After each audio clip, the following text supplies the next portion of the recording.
Assalamualaikum warahmatullahi wabarakatuh. Selamat pagi, jumpa lagi dengan saya di channel Insan Tani.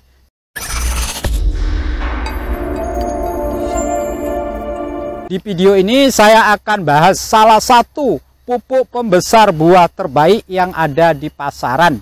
Nah, pada awal pertumbuhan, tanaman sangat membutuhkan unsur hara nitrogen untuk pertumbuhannya.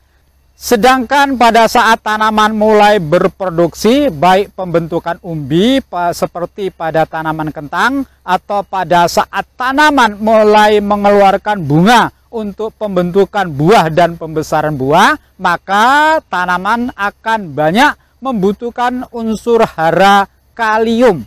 Unsur hara kalium salah satu unsur hara yang berperan langsung dalam pembentukan dan pembesaran buah tanaman. Nah, unsur hara kalium kita dapat dari berbagai jenis pupuk. Salah satunya adalah pupuk KCL atau MOP, kemudian pupuk ZK atau SOP, lalu pupuk KNO3 dan pupuk subur kalibutir. Itulah pupuk-pupuk yang dapat memasok unsur hara kalium. Nah, di sini akan saya bahas fokus pada salah satu pupuk yang sangat mudah larut dalam air dan kadar kaliumnya lebih tinggi dari pupuk-pupuk sejenis. Nah, pupuk apakah itu? Ya, ini dia ya. Ini dia namanya pupuk Merauke SOP. Nah, SOP ini singkatan dari sulfat of potas. Lalu apa kira-kira kekurangan dan keunggulan dari pupuk SOP yang saya pegang ini? Ada beberapa kekurangan dan keunggulan yang dimiliki. Nah, di sini saya akan bahas terlebih dahulu keunggulan dari pupuk SOP Merauke ini.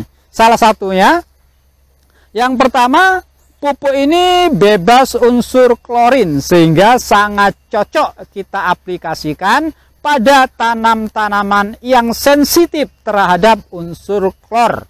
Yang kedua, pupuk ini mengandung dua macam unsur hara, kalium dan sulfat.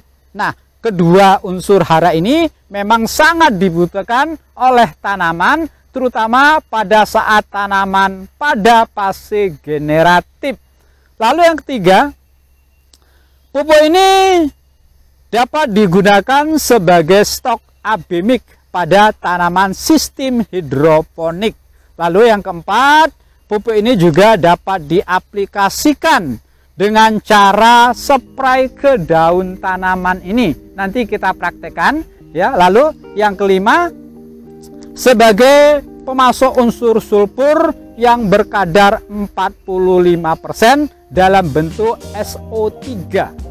Sangat baik untuk tanaman jenis kubis dan jenis bawang seperti misalnya tanaman bawang merah, bawang putih, daun pre, serta tanaman penghasil minyak atsiri lainnya, misalnya tanaman jahe atau tanaman cengkeh dan tanaman yang lainnya.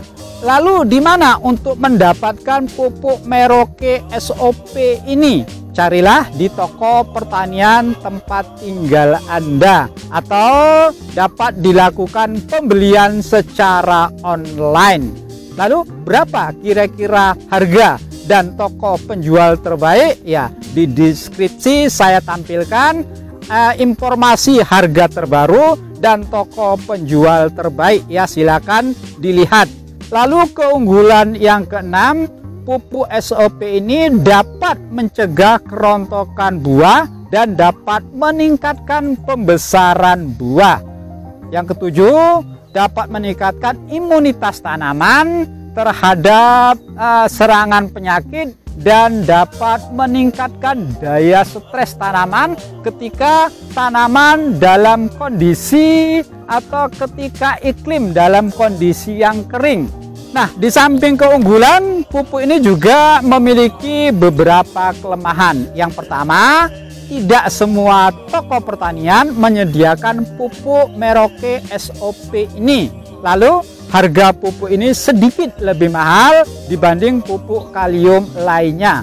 Nah, maka untuk mengatasi ketidaktersediaan pupuk di toko pertanian terdekat, cara terbaik lakukan pembelian melalui online. Seperti yang saya katakan tadi, update harga dan toko penjual terbaik saya tampilkan di deskripsi video ini. Lalu yang ketiga, pupuk ini dapat mengasamkan tanah. Nah, keunggulan lain pupuk Merauke SOP ini tersedia dalam 2 varian kemasan. Yang pertama seperti yang saya pegang ini, kemasan plastik dengan berat 1 kg. Dan untuk yang 25 kg kemasannya seperti ini ya. Seperti ini kemasan yang untuk 25 kg. Lalu bagaimana cara aplikasi terbaik pupuk SOP ini? Ya, jika kondisi air tanah dalam keadaan minim atau kurang, maka aplikasi terbaik dengan menggunakan sprayer agar unsur kalium dan unsur sulfur yang ada di pupuk ini segera terserap oleh tanaman melalui dedaunan tanaman ini. Dosis yang digunakan 2-4 gram per liter air. Nah,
juga bisa dijadikan sebagai stok AB mix larutan untuk aplikasi tanaman melalui sistem hidroponik.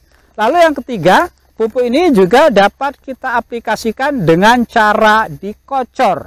Yang perlu diingat, agar tanaman mendapat pasokan nutrisi yang seimbang antara unsur NP dan K, maka pupuk ini harus dikombinasikan dengan pupuk yang mengandung unsur P dan N yang sifatnya juga larut dalam air. Yang perlu diingat, pupuk ini jangan kita campur dengan pupuk yang mengandung kalsium, karena pupuk ini bersifat sedikit asam. Ketika bertemu dengan pupuk kalsium yang bersifat basa, akan terjadi penetralan. Nah, sifat dari penetralan akan menghasilkan endapan yang dapat mengeras, yang tidak dapat diserap oleh akar tanaman. Nah, demikian video yang dapat saya sampaikan. Terima kasih, semoga ini bermanfaat. Sampai jumpa lagi pada video saya selanjutnya. Terima kasih.